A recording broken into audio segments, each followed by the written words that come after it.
இந்த வேத பகுதி ஆமென். வேத புஸ்தகத்தை எடுத்து யோவான் புஸ்தகம் 14வது அதிகாரம், யோவான் புஸ்தகம் 14வது அதிகாரம், அதிலே 12வது வசனத்தை நாம் வாசிக்க கேட்போம். மெய்யாகவே மெய்யாகவே நான் உங்களுக்கு சொல்லுகிறேன், நான் என் பிதாவின் இடத்திற்கு போகிறபடியால் என்னை விசுவாசிக்கிறவன் நான் செய்த கிரியைகளை தானும் செய்வான், இவைகளை பார்க்கிலும் பெரிய கிரியைகளையும் செய்வான். அல்லேலூயா. ஒரு நல்ல தகப்பன், ஒரு நல்ல தெய்வம் எப்பேற்பட்ட வாக்கியங்களை நமக்கு கர்த்தர் வைத்திருக்கிறார் என்பதை பாருங்கள். இந்த உலகத்திலே முக்கோடி தெய்வங்கள் இருந்தாலும் எந்த தெய்வமும் இப்படிப்பட்ட ஒரு திருவசனத்தை சொல்லாத ஒரு வாக்கியத்தை என் ஆண்டவராய் இயேசு கிறிஸ்து கர்த்தருடைய பிள்ளைகளுக்காக, பரிசுத்தவான்களுக்காக தேவன் அந்த வேதத்தை தேவன் நம் கரங்களிலே கத்த கொடுத்திருக்கிறார்.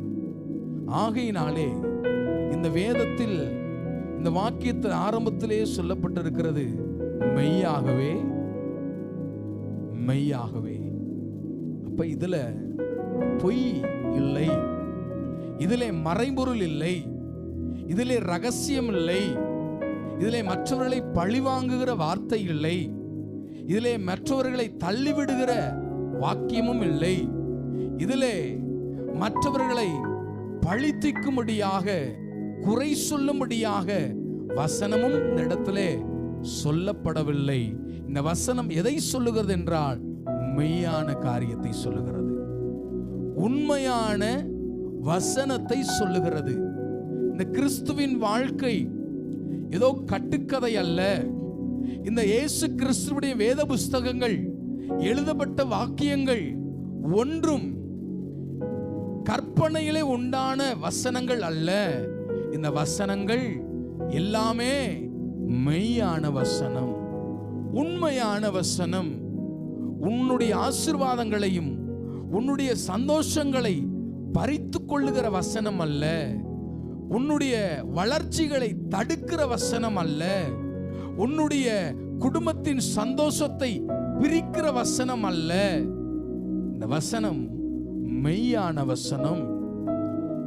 ஆகையினால்தான் என் ஆண்டவராய் இயேசு கிறிஸ்து திருவசனத்தின் மூலமாய் சொல்லுகிறார், மெய்யாகவே மெய்யாகவே வேறு யாருக்கோ அல்ல, உங்களுக்கு நான் சொல்லுகிறேன். இதை கேட்கிற என் அருமையான தேவ ஜனமே, உங்களுக்கு தான் இந்த வார்த்தை.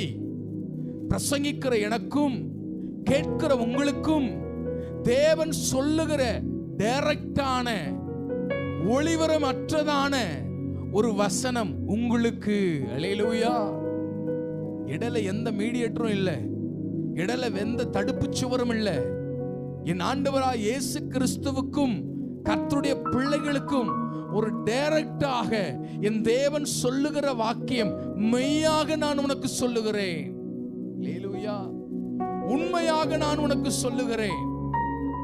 இன்னைக்கு இருக்கிற காலகட்டங்களிலே ஒரு உயர்வுக்கு வர வேண்டும் என்றால், ஒரு ஸ்தானத்திலே அமர வேண்டும் என்றால், இல்ல ஒரு மேன்மைக்கு வர வேண்டும் என்றால், இன்னொரு மனிதனை தள்ளிவிட்டுதான், இன்னொரு மனிதனை குறை சொல்லிவிட்டுதான், இன்னொரு மனிதனை பழித்துதான் ஒரு ஸ்தானத்துக்கு வர வேண்டிய காலங்கள் இந்த காலங்கள்.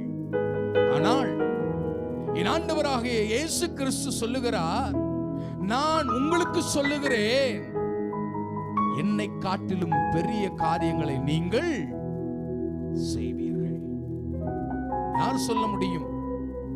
எந்த மனிதன் சொல்ல முடியும்? சொல்ல முடியுமா? இந்த மாச சம்பளத்தை ஃபுல்லா நான் உங்களுக்கு கொடுத்துறேன், என் நண்பனுக்கு கொடுத்துறேன், கஷ்டப்படுறான், என் உறவுக்கு நான் கொடுத்துறேன், கஷ்டப்படுறான், இந்த வேலையை இதோ என் நண்பனுக்கு, என் பிள்ளைகளுக்கு, இதோ என்னுடைய உற்றார் உறவினர்களுக்கு இந்த வேலையை நான் விட்டு கொடுத்துறேன். சொல்ல முடியுமா? யாரால இந்த உலகத்தில் சொல்ல முடியும்? இந்த ஸ்தானத்தை நான் விட்டு கொடுத்துறேன். அதுக்கு மாறாகத்தான் இந்த உலகம் இருக்கிறது. இந்த ஸ்தானத்தை பிடிக்க என்ன வேணாலும் செய்வார்கள்.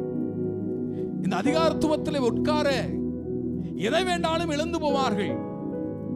ஆனால் இயேசு கிறிஸ்து சொல்லுகிறார், நான் செய்த அற்புதத்தை பார்க்கிலும், நான் செய்த ஊழியத்தை பார்க்கிலும், நான் செய்த அதிசயங்களை பார்க்கிலும், நான் நடந்த வழிகளை பார்க்கிலும் என் பிள்ளைகள் அதற்கு மேலாக என்னிலும் பெரிதானவைகளை, என்னிலும் ஆச்சரியமானவைகளை, என்னிலும் இன்னும் கனமான அந்த ஊழியத்தை செய்வார்கள். தேவன் எவ்வளவு பெரிய நல்ல தேவன். இயேசு கிறிஸ்துவை குறைகளை சொல்லுகிறார்கள். இயேசு கிறிஸ்துவை பல வடிவங்களிலே பேசிக் கொண்டிருக்கிறார்கள். இன்னைக்கு ஒரு ஸ்தானத்தை விட்டு கொடுக்க முடியல, என்னால ஒரு அதிகாரத்துவத்தை விட்டு கொடுக்க முடியல, ஒரு ஆகாரத்தை விட்டு கொடுக்க முடியல, ஒரு பணத்தை விட்டு கொடுக்க முடியல. ஆனா என் தேவன் தன் ஸ்தானத்தை எனக்காக, யாருக்காக தெரியுமா? எனக்காக.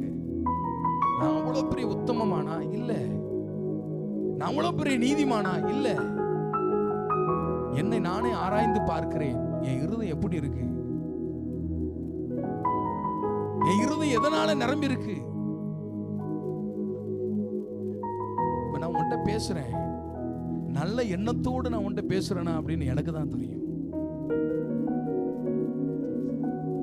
பல வார்த்தைகள் நம்ம சொல்லுகிறோம், பல வார்த்தைகள், ஒரு சில வார்த்தைகள் ஆறுதலாக இருக்கும். ஆனா பல வார்த்தைகள்ல அநேக காயப்படுத்துகிற வார்த்தையாக இருக்கும்.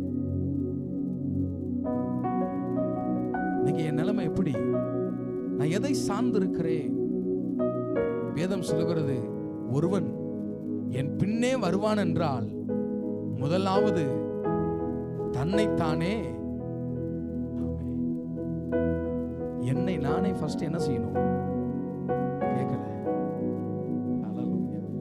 எதுல பாஸ்டர் வெறுக்கணும்? எந்த காரியத்துல நான் வெறுக்கணும்? கிறிஸ்துவின் பாதை மேன்மையான பாதை அல்ல. கிறிஸ்துவின் வழிச்சுவடுகள் சுலபமான வழிச்சுவடு அல்ல. உனக்கு மெத்தைகளை விரித்து, உங்களுக்கு பொன்னாடைகளை போட்டு உங்களை கௌரவிக்கிற வாழ்க்கை கிறிஸ்துவின் வாழ்க்கை அல்ல. கிறிஸ்துவின் வாழ்க்கை கடுமையான வாழ்க்கை, தன்னைத்தானே வெறுக்கக்கூடிய வாழ்க்கை. ஆசைகள், என்னுடைய விருப்பங்கள் எல்லாவற்றையுமே நான் வெறுத்து இந்த கிறிஸ்துவின் வழியிலே எவன் நடக்கிறானோ அவன்தான் யார விசுவாசிப்பான்னு கேட்டா கர்த்தரை விசுவாசிப்பான். இந்த வசனம் அப்படிதான் இந்த வேதத்திலே சொல்லப்படுகிறது. விசுவாசிக்கிறவன் நான் செய்கிற கிரியைகளை தானும். யாரால விசுவாசிக்க முடியும்? இன்னைக்கு உலகத்துல ஒரு பொருளை பார்த்தா யார் வேணாலும் அதை வாங்கலாம். ஏன்னா அந்த அளவு உங்களுக்கு ஒரு கெப்பாசிட்டி இருக்கு, அந்த அளவு உங்களுக்கு பணம் இருக்கு, அந்த அளவு உங்களுக்கு ஸ்டேட்டஸ் இருக்கு, அந்த அளவு உங்களுக்கு ஏதோ உங்களுக்கு தகுதிக்கு தகுந்த மாதிரி இன்னைக்கு நீங்க வளர்ந்து இருக்கிறீங்க. யார் வேணாலும் எதை வேண்டாலும் இந்த காலகட்டங்களிலே வாங்கிக் கொள்ளலாம். ஒரு காலத்துல இவங்க தான் அதை வாங்க முடியும், இவங்க தான் அதை செய்ய முடியும், இவங்க தான் இதை அமர முடியும் அப்படின்ற ஒரு பிம்பம் இருந்தது, ஒரு காலம் இருந்தது. ஆனா இன்றைக்கு யார் வேணாலும் எதை வேண்டாலும் அனுபவித்துக் கொள்ளலாம். எப்படி வேணாலும் வாழ்ந்து கொள்ளலாம். அதான் இன்னைக்கு காலங்கள் வகுத்து வைத்திருக்கிறது. யார் கூட வேணாலும் வாழ்ந்து கொள்ளலாம், எப்படி வேணாலும் வாழ்ந்து கொள்ளலாம். ஒரு திருமணம் அல்ல, பல திருமணங்கள் செய்து கொள்ளலாம். பெண்களுக்கு பெண்கள் திருமணம் பண்ணி கொள்ளலாம், ஆண்களுக்கு ஆண்கள் திருமணம் பண்ணி கொள்ளலாம். இன்றைக்கு உன்னோடு இருக்கலாம், நாளைக்கு மற்றவர்களோடு இருக்கலாம். இன்றைக்கு உனக்கு விரோதமாய் நான் செய்யலாம், நாளைக்கு உனக்கு நன்மையானதை நான் செய்யலாம். ஆனால் கிறிஸ்தவ வாழ்க்கை அப்படி அல்ல. வேதம் தெளிவாய் சொல்லுகிறது, இயேசு நேற்றும் இன்றும் என்றும் மாறாதவராக இருக்கிறார். வசனங்கள் மாறப்போவதல்ல. என் உடை, என் ஸ்டைல், என் பேச்சு, என் பாவனை, என் அழகு, என்னுடைய வீடு, என்னுடைய ஆஸ்திகள், என்னுடைய அலங்காரங்கள் எல்லாமே மாறி போனாலும் எதுவும் மாறாது, வசனம் மாறாது.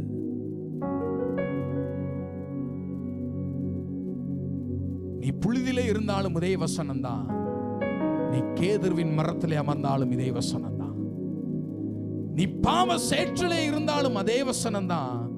நீ பரிசுத்த ஜீவியத்தை வாழ்ந்தாலும் அதே வசனம் மாறாது.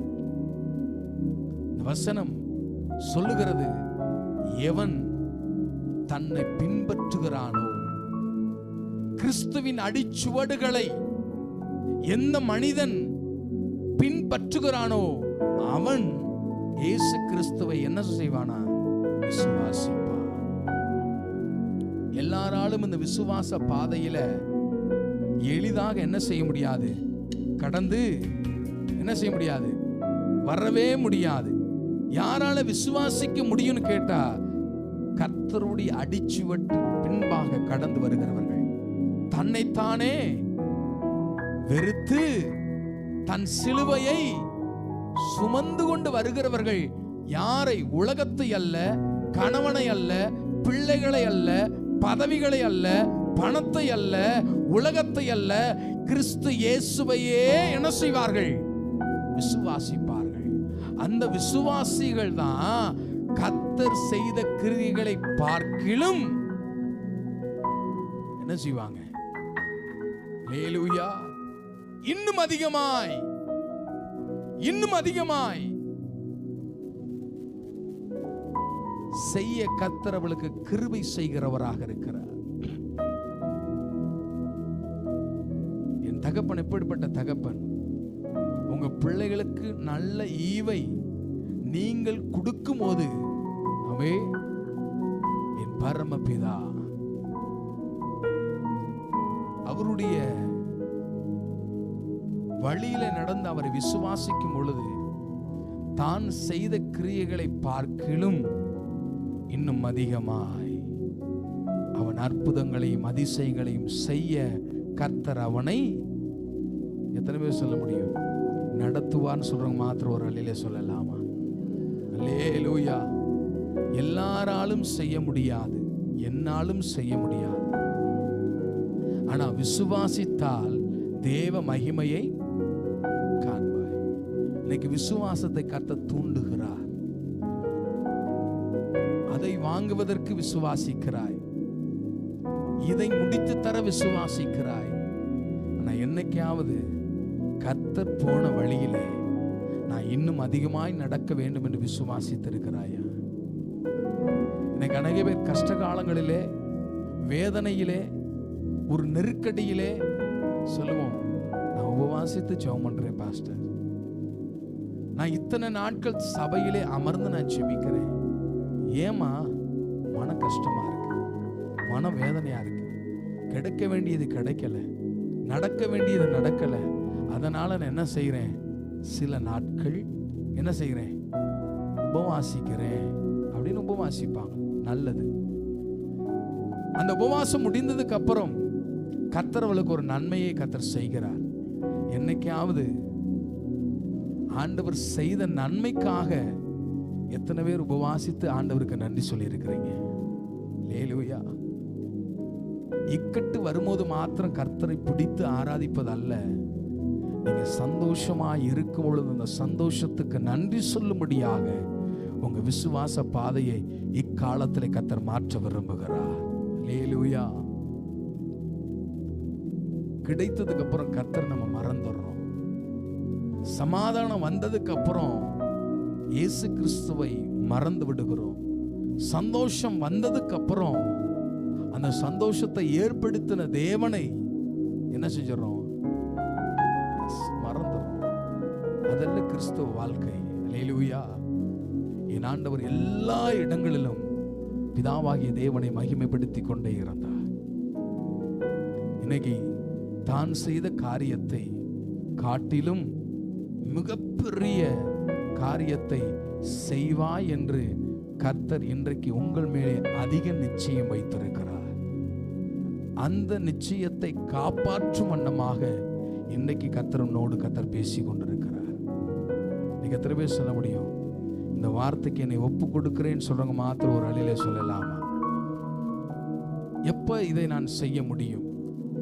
எப்போ அற்புத அடையாளங்களை தேவன் என்னிலிருந்து புறப்பட செய்வார் என்று சொல்லி ஒரு சில வசனத்தை மாத்திரம் நான் உங்களுக்கு காண்பித்து கொடுக்க விரும்புகிறேன்.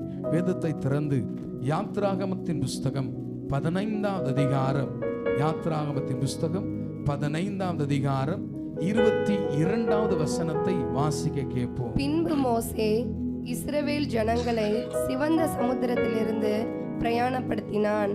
அவர்கள் சூர் வனாந்தரத்துக்கு புறப்பட்டு போய் 3 நாள் வனாந்தரத்தில் தண்ணீர் கிடையாமல் நடந்தார்கள். 3 நாள் வனாந்தரத்திலே தண்ணீர் கிடையாமல் நடந்தார்கள். அவர்கள் மாராவிலே வந்தபோது மாராவின் தண்ணீர் கசப்பாய் இருந்ததினால் அதை குடிக்க அவர்களுக்கு கூடாதிருந்தது. அதனால் அவ்விடத்துக்கு மாரா என்று பெயரிடப்பட்டது. அல்லேலூயா. இங்கு வேத புஸ்தகம் நமக்கு ஒன்றை கற்றுக் கொடுக்கிறது. மிகப்பெரிய ஒரு ஆசீர்வாதத்தை கடந்து வருகிறார்கள், ஒரு அற்புத காட்சியை கடந்து வருகிறார்கள், ஒரு அதிசயத்துக்குள்ளே பிரவேசித்து வருகிறார்கள். செங்கடலை கர்த்தர் இரண்டாக பிளந்து அதிலே வட்டாந்தரையை கர்த்தர் உண்டாக்கி, அந்த வட்டாந்தரையிலே எல்லாரும் ஆடல் பாடலோடு நன்றியோடு துதியோடு எக்கால சத்தத்தோடு மகிழ்ச்சியோடு அந்த பாதையிலே வட்டாந்தரையிலே கடந்து வந்து அவர் அக்கறையிலே வந்து 3 நாட்கள் அவர்கள் எதை தேடுகிறார்கள் என்றால் தண்ணீர் இல்லாமல் நடந்து கொண்டிருக்கிறார்கள். சந்தோஷம், ஆடல் பாடல் இவை அனைத்தும் முடிந்து 3 நாட்கள் தண்ணீரை தேடி தாகத்தால் வறண்டு இப்ப புலம்ப ஆரம்பிக்கிறார்கள். அல்லேலூயா. அதே போலதான் நம்முடைய வாழ்விலே ஒரு வாரம் அற்புதம், மறுவாரம் புலம்பல். 4 நாள் குடும்பத்தில் மகிழ்ச்சி, 18 நாட்கள் குடும்பத்திலே என்னது? புலம்பல். இது கிறிஸ்தவ வாழ்க்கையா? அல்லேலூயா. இது தேவனுடைய வாழ்க்கையா? இன்னைக்கு இருக்க காலகட்டங்களிலே, இன்னைக்கு அநேக இடங்களிலே, அநேக ஊழியர்களிடத்திலும் சரி, விசுவாசிகளிடத்திலும் சரி, அநேக காணொளிகளிலும் சரி, நான் கேட்கிற ஒரே ஒரு வார்த்தை, குடும்பத்தில் சமாதானம் இல்லை. ஆகையினாலே நாங்கள் என்ன செய்கிறோம்? பிரிந்து விடுகிறோம். அல்லேலூயா. ஒருவருக்கு ஒருவர் மாறி மாறி குறைகளை சொல்லி பிரிந்து விடுகிற இந்த காலத்திலே தேவ வசனம் நமக்கு அதை கற்றுக் கொடுக்கவில்லை. இந்த புலம்பலிலே, இந்த வருத்தத்திலே, இந்த கஷ்டகாலத்திலே, இந்த தண்ணீர் தேவையான இந்த தருணத்திலே நீ என்ன செய்ய வேண்டும் என்பதை கர்த்தர் நமக்கு கற்றுக் கொடுக்கிறார். அதுதான் கிறிஸ்துவின் அழிச்சுவடாக இருக்கிறது. கர்த்தருக்கு பின்பாய் கடந்து சென்று அவரை விசுவாசிக்கிறவர்கள் எடுக்கக்கூடிய முடிவு என்னவென்றால், ஆண்டவரே, இந்த பிரச்சனையில் இருந்து நான் என்ன செய்ய வேண்டும்? அல்லேலூயா. இன்னைக்கு அப்படி காலங்கள் மாறிக்கொண்டிருக்கிறது. நான் என் மனைவியை குறை சொல்ல, என் மனைவி என்னை குறை சொல்ல. இப்ப நான் சொல்றேன், நான் திருமணத்தின் போது அவருடைய கைகளை பிடிக்கும் பொழுது என்ன சொன்னேன்? வாழ்விலும் தாழ்விலும் மரணம் நம்மை பிரிக்கும் மட்டும் என்ன செய்ய மாட்டோம்? அல்லேலூயா.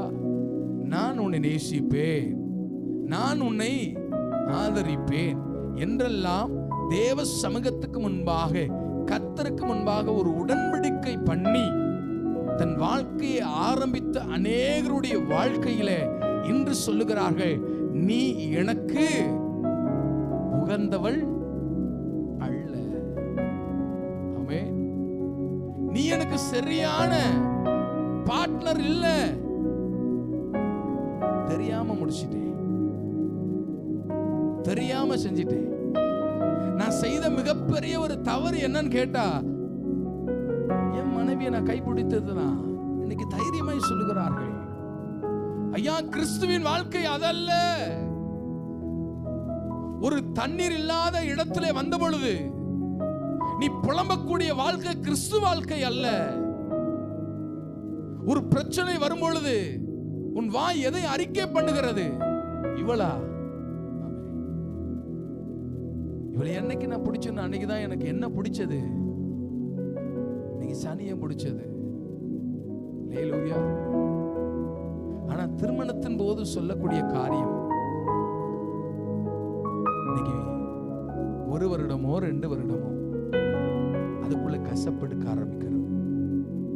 ஏன் இந்த கசப்பு தெரியுமா? கர்த்தர் உணப்படம் விடுகிறார். கர்த்தர் அவர்களை வழிநடத்தி வந்து ஆண்டவருக்கு தெரியும், இங்கு ஒரு தண்ணீர் இருக்கிறது. கடந்து வருவார்கள், களைப்போடு வருவார்கள், சோர்வோடு வருவார்கள். இந்த தண்ணீரை கண்டவுடனே என்ன செய்வார்கள்? தன் தாகத்தை தணித்துக் கொள்ள அவளுக்கு ஏதுவாய் இருக்கும் என்று கர்த்தருக்கு தெரியும். ஆனால் கர்த்தர் அந்த தண்ணீரை மதுரமாக அல்ல, கசப்பாய் வைத்திருக்கிறார். அல்லேலூயா. ஏன்பா? ஆண்டவர் ஒரு வார்த்தை சொன்னால் போதும். தேவன் வெறும் தண்ணீரை மதுரமான திராட்சை ரசமாய் மாற்றின தேவன் ஏன் இந்த தண்ணீரை கசப்பாக இந்த வனாந்தரத்தில் வைத்திருக்கிறதுக்கு முகாந்திரம் என்ன? நோக்கம் என்ன? என் அருமையான கர்த்தருடைய பிள்ளைகளே, நீ கர்த்தரின் பின்பாய் கடந்து வந்து இயேசு கிறிஸ்துவை விசுவாசிப்பதற்காகத்தான் இன்று இந்த பிரச்சனையும் இந்த கசப்பும் உன் வாழ்க்கையில காணப்படுகிறது. என்னால என் மனைவிக்கு கசப்பல்ல, என் மனைவியினால எனக்கு கசப்பல்ல. இந்த கசப்பை யார் உண்டாக்கி இருக்கிறான்னு கேட்டா கர்த்தர் உண்டாக்கி இருக்கிறார். அல்லேலூயா. இந்த கசப்பை எப்படி மதுரமாய் மாற்ற வேண்டும் என்பதை நான் தேவ சமூகத்திலே அமர்ந்து இயேசு கிறிஸ்துவை விசுவாசிப்பேன் என்றால் கர்த்தருடைய மகிமையை இந்த நாளிலே என் குடும்பம் காண கர்த்தர் கிருபை செய்ய வல்லவராக இருக்கிறார். எத்தனை பேர் அதை விசுவாசத்தோடு சொல்ல முடியும்? சத்த முறையிலே சொல்லலாமா? ஆமே. இன்னைக்கு எல்லாரும் சொல்லுவோம், உன்னாலதான் இந்த கசப்பு, உன்னாலதான் இந்த கசப்பு, மாறி மாறி சொல்லிக்குவோம். ஆனால் இந்த கசந்த நீரை கண்டு எல்லாரும் முறுமுறுக்கும் பொழுது என் ஆண்டவராய் இயேசு கிறிஸ்துவின் வார்த்தைகளை மோசே கேட்க தொடங்குகிறார். முதல்ல கர்த்தரை விசுவாசிக்க வேண்டும் என்றால் முதல்ல கர்த்தருக்கு என்ன செய்யுங்க? கீழ்ப்படியணும். மோசே தேவனை பார்த்து, ஆண்டவரே இப்போ நான் என்ன செய்யணும்? தண்ணீர் கசப்பாக இருக்கிறது என்று சொன்ன மாத்திரத்திலே கர்த்தர் என்ன சொன்னார்னு கேட்டா, இந்த கிளையை வெட்டி இந்த தண்ணீரில் போடு. அவன் வேறு எந்த கேள்வி என்ன செய்யல, கேட்கல. வேற எந்த கொஸ்டினையும் எழுப்பல. ஆண்டவர்கிட்ட கேட்கல, ஆண்டவரே தண்ணீருக்கும் இலைக்கு என்ன சம்பந்தம்? தண்ணீருக்கு இந்த மரத்துக்கு என்ன சம்பந்தம்? கேள்வி கேட்கல, கீழ்ப்படிந்தான். அல்லேலூயா. இன்று தேவன் நம்முடைய வாழ்விலே எதிர்பார்க்கிற ஒரு காரியம், இயேசு கிறிஸ்துவை காட்டிலும் என்னிலும் பெரிய அடையாளங்களை நீங்கள் செய்ய வேண்டும் என்றால் கர்த்தர் உங்களிடத்திலே எதிர்பார்க்கிற குவாலிஃபிகேஷன், உங்களிடத்துல எதிர்பார்க்கிற ஒரு நன்மை என்னன்னு கேட்டா அவருக்கு நீங்க என்ன செய்யணும்? கீழ்ப்படியணும். இந்த கசந்த இடத்துல இருந்து நீ கீழ்ப்படுகிறியா என்பதை கர்த்தர் உற்று கண்ணோக்குகிறார். அல்லேலூயா. இன்னைக்கு எத்தனை பேர் குடும்ப சண்டையில ஆண்டவரே இப்ப நான் என்ன செய்யணும்னு சொல்லி நெடு முழங்கால எத்தனை பேர் ஜெபித்து இருக்கிறீங்க? அல்லேலூயா. இந்த மாறாவி நீரை மாத்த ஒரு ஊழியரிடத்துல கேட்டேன், நீ 40 நாள் உபவாசம் பண்ணி ஜெபம் பண்ணு. இன்னொரு தீர்க்கதரிசி இடத்துல போய் கேட்டேன், அவரும் சொன்னாரு, இந்த கஷ்டத்தை மாத்த நீ என்ன செய், 40 நாள்ல 60 நாள் என்ன செய், ஜெபம் பண்ணு. இன்னொரு ஒரு பெரிய ஊழியரிடத்துல போய் கேட்டேன், ஆமாமா இது பெரிய சாபம், இதை மாத்துவதற்கு நீ என்ன செய், உபவாசித்து ஜெபம் பண்ணு. இன்னைக்கு என் மைண்ட் எப்படி போகுது பாருங்க. பல ஊழியரிடத்திலே நீ போய் கேட்கிறதை விட தேவ சமூகத்திலே அமர்ந்து கர்த்தருக்கு கீழ்ப்படிவாய் என்றால் சடிதி நேரத்திலே இந்த கசப்பை நீக்க கர்த்தர் உனக்கு மருந்தாய் கடந்து வருவார். எத்தனை பேர் அதை விசுவாசத்தோடு சொல்ல முடியும்? பல இடத்திலே ஜோதிடம் பார்ப்பதை விட, பல இடத்திலே உன் புஸ்தகத்தை கொண்டு போய் கொடுப்பதை விட, பல இடத்திலே உன் கரங்களை கொண்டு போய் கொடுப்பதை விட, பல பரிகாரங்களை செய்வதை விட, பல காரியங்களை நீ செய்து இந்த கசப்பை நீக்க முயற்சித்து கொண்டிருப்பாய் என்றால் அது எல்லாமே வீண் வீண் வீண். அல்லேலூயா. இந்த கசந்த காரியத்தை நீக்க ஆண்டவர் சொல்றார், எனக்கு நீ கீழ்ப்படி. ஆமென். வாழ்க்கை மதுரமா மாற எனக்கு கீழ்ப்படி. மோசே சொன்ன மாத்திரத்திலே கிளையை வெட்டி தண்ணீரிலே போட்ட உடனே அல்லேலூயா, யாரையும் இப்ப பார்க்கலங்க, கர்த்தர் சொன்னதை கேட்டார். இன்னைக்கு திருவசனம் உனக்கு மெய்யாய் சொல்லப்படுகிறது. ஒருவன் என் சத்தியத்தை கேட்டு தன் பின்னே வருவான் என்றால் அவனுக்கு வாழ்விலே கர்த்தர் இந்த கசப்பை நீக்க கர்த்தர் அபிஷேகத்தை ஊற்ற வல்லவராக இருக்கிறார். இந்த பிரச்சனைகளை மாற்ற, இந்த போராட்டங்களை நீக்க நீ என்ன செய்யுங்க, கர்த்தருக்கு எல்லாம் சொல்ல, நான் கீழ்ப்படிவேன். ஆமென். இந்த உபத்திரவத்தை நீக்க நான் கர்த்தருக்கு கீழ்ப்படிவேன். கீழ்ப்படிந்தான் மதுரத்தை உட்கொள்ள கர்த்தர் கிருபை செய்தார். இன்னைக்கு முதலாவது விசுவாசிக்கிறவர்கள் யாருக்கு கீழ்ப்படிவார்கள்? ஆமென். இதிலும் பெரிதான காரியங்களை செய்யக்கூடியவர்கள் யாருக்கு கீழ்ப்படிவார்கள்? கர்த்தருக்கு கீழ்ப்படிவார்கள். கர்த்தருக்கு கீழ்ப்படிகிறவர்கள் பாக்கியவான்கள். எத்தனை பேர் ஆமென் சொல்ல முடியும்? ஒரு சத்தம் ஒரு அல்லேலூயா சொல்லலாமா? அல்லேலூயா, அல்லேலூயா. கர்த்தருக்கு கீழ்ப்படிங்க, அவர் சொல்வதை கேளுங்க. நிச்சயம் சொல்றேன், கர்த்தர் வருகிற மாதத்திலே உன் குடும்பத்தை கர்த்தர் மதுரமாய் மாற்றுவார். அல்லேலூயா. எத்தனை பேர் நம்பிக்கையோடு சொல்ல முடியும்? என் வாழ்க்கை, என் குடும்பம், என் பிள்ளைகள், என் வேலை கர்த்தர் மதுரமாய் மாற்றுவான்னு சொல்லுங்க. மாத்திர ஒரு அலையிலே சொல்லலாமா? அல்லேலூயா. இரண்டாவது, அவரை விசுவாசித்து நாம் என்ன செய்ய வேண்டும் என்றால், வேதத்திலே திறந்து என்னாகமத்தின் புஸ்தகம் 13வது அதிகாரம், என்னாகமத்தின் புஸ்தகம் 13வது அதிகாரம் 30வது வசனத்தை சீக்கிரமா வாசிங்க. அப்பொழுது காலேப் மோசேக்கு முன்பாக ஜனங்களை அமர்த்தி நாம் உடனே போய் அதை சுதந்தரித்துக் கொள்ளுவோம், நாம் அதை எளிதாய் ஜெயித்துக் கொள்ளலாம் என்றான். அவனோடு கூட போய் வந்த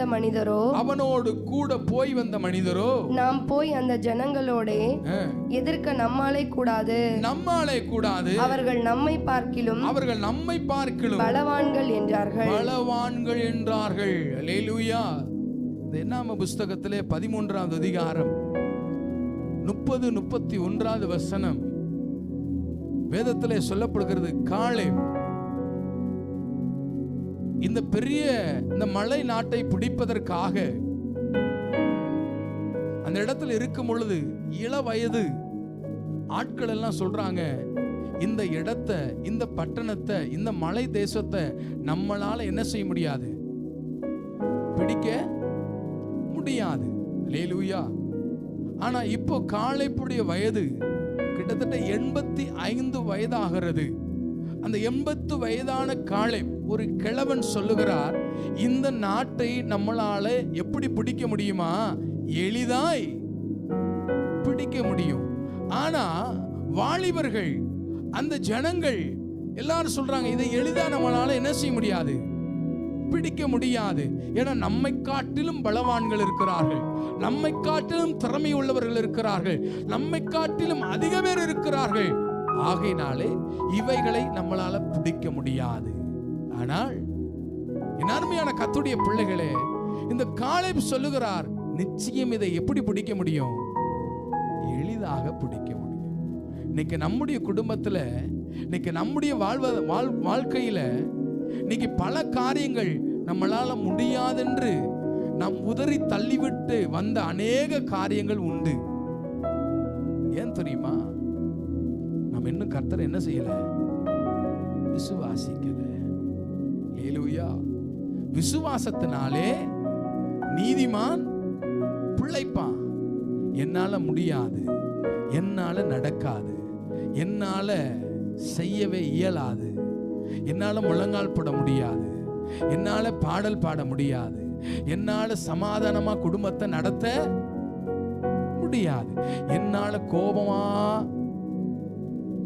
அடக்கவே முடியாது, என்னால அடிக்காம, என்னால குடிக்காம, என்னால திட்டாம, என்னால பார்க்காம, நீயே முடிவு பண்ணிக்கிற, என்னால முடியாது.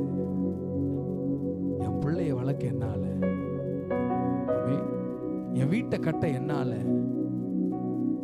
ஆனா காலேப் சொல்லுகிறார், இவ அனைத்தையும் எளிதாய் சுதந்தரிக்க ஒரே ஒரு வழி உண்டு. 14வது அதிகாரம், அதுல 8வது வசனம், 14வது அதிகாரம், அது 8வது வசனத்தை நீங்க வாசித்து பாப்பீங்க. கர்த்தர் நம்மேல் பிரியமாய் இருந்தால், கர்த்தர் நம்மேல் பிரியமாய் இருந்தால் அந்த தேசத்தில் நம்மை கொண்டு போய், அந்த தேசத்தில் நம்மை கொண்டு போய் பாலும் தேனும் ஓடுகிற அந்த தேசத்தை நமக்கு கொடுப்பார், நமக்கு கொடுப்பார். அல்லேலூயா. காலேப் 85 வயதுல அவன் சொல்லுகிறான், இதை எளிதாய் பிடிப்பதற்கு, இந்த தேசத்தை எளிதாய் சுதந்திரித்துக் கொள்ள ஒரே ஒரு காரியம் செய்யணும், அவர் என் மேல பிரியமாய் இருக்கணும். எத்தனை பேர் ஆமென் சொல்ல முடியும்? யார் என் மேல? கர்த்தர் என் மேல் பிரியமாய் இருந்தால் இதை என்னால என்ன செய்ய முடியும், எளிதாய் சுதந்திரிக்க முடியும். அல்லேலூயா. இன்னைக்கு கர்த்தர் நம்ம மேல பிரியமாய் இருப்பார் என்றால், நீ எடுக்கிற ஒவ்வொரு முயற்சியிலும் கர்த்தர் உனக்கு ஜெயத்தை கர்த்தர் கொடுக்க வல்லவராக இருக்கிறார். இன்னைக்கு நம்மளே நம்ம சோதித்து பார்ப்போம். என் மேல மனுஷன் பிரியமா இருக்கிறது முக்கியம் அல்ல, என் மேல இந்த உலகம் பிரியமா இருக்கிறது முக்கியம் அல்ல. யார் பிரியமா இருக்கணும்? எல்லாரும் சொல்லுங்க, கர்த்தர். உங்களுக்கு ஃபேவரா நான் பேசக்கூடாது, எனக்கு ஃபேவரா நீங்க பேசக்கூடாது. ஆமே, அது முக்கியம் அல்ல. இன்னைக்கு கர்த்தர் என் மேல பிரியமா இருக்கணும். அல்லேலூயா. இயேசு என் மேல பிரியமா இருக்கணும். கர்த்தர் யார் மேல பிரியமா இருப்பார் தெரியுமா? யோபு பக்தனை பார்த்து சொன்னாரு, என் பிரியமானவன். அல்லேலூயா. ஏன் தெரியுமா? உதட்டளவு கூட என்ன செய்யல, பாவம் செய்யல. அப்ப கர்த்தருடைய பிரியம் யார் மேல இருக்குன்னு கேட்டா, பாவம் செய்யாதவர்கள் மேலே இருக்கும்.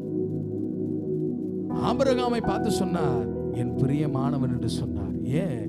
சொன்ன மாத்திரத்துல எல்லாத்தையும் விட்டு விட்டு கர்த்தரின் பின்னே கடந்து வந்தவர் ஆபிரகாம். இன்னைக்கு எதை என்னால விட முடியல, இன்னைக்கு எதை என்னால செய்ய முடியல. ஆமே, இன்னைக்கு மனிதன் பிரியப்படுத்துவதற்காக நான் பல காரியங்களை நான் செய்கிறேன். என் நண்பன் பிரியப்படுவதற்காக நான் பல காரியங்களை நான் செய்கிறேன். ஏன்பா இதை செஞ்ச? என் நண்பனுக்காக, ஏன்பா அதை செய்ய? என் சிநேகிதிக்காக. எதுக்காக அதை செய்த? என் வேலைக்காக. ஆனா ஏன் இன்ன வரைக்கும் என்னால ஜெயம் கொள்ள முடியலன்னா, ஏன் என்னால இன்னும் மேற்கொள்ள முடியல அப்படின்னா, கர்த்தர் என் மேல என்னவா இல்லை. ஆமே, இந்த நாளிலே கர்த்தர் எதிர்பார்க்கிறார், என் பிரியமே, என் ரூபவதியே என்று அழைக்க கர்த்தர் நம்மளை தேடிக்கொண்டிருக்கிறார். அல்லேலூயா, அல்லேலூயா. அவர் உன்மேல் பிரியமாய் இருந்தால் உன்மேல எந்த மனிதனும் கைப்பட முடியாது. அல்லேலூயா. உன்னை தொடுவோர் என் கண்மணியை, ஏன்னா அவருக்கு பிரியமான பிள்ளை நீ. இன்னைக்கு தெய்வ சமூகத்தில் நீங்க கேளுங்க, உமக்கு பிரியமாய் நான் என்னை ஒப்பு கொடுக்கிறேன் என்று சொல்லுங்க. எல்லாவற்றையும் மேற்கொள்ள அதிகாரத்தை கர்த்தர் உனக்கு கொடுத்து எல்லாவற்றையும் கர்த்தர் சுதந்தரிக்க கர்த்தர் கிருபை செய்வார். எத்தனை பேர் ஆமென் சொல்ல முடியும்? எல்லாத்தையும் நீ சுதந்தரிப்பங்க. என் மனைவியை விட்டுட்டு நான் வேற காரியத்தை சுதந்திரித்த அதில் லாபம் என்ன? என் கணவனை விட்டுட்டு உலகத்தை நான் சுதந்திரித்த அதில் லாபம் என்ன? அது கிறிஸ்துவ வாழ்க்கை அல்ல. பாடல நானும் என் வீட்டாருமோ, தகப்பனையும் தாயை விட்டுட்டு எதை சுதந்திரிச்சாலும் அது வேஸ்ட்.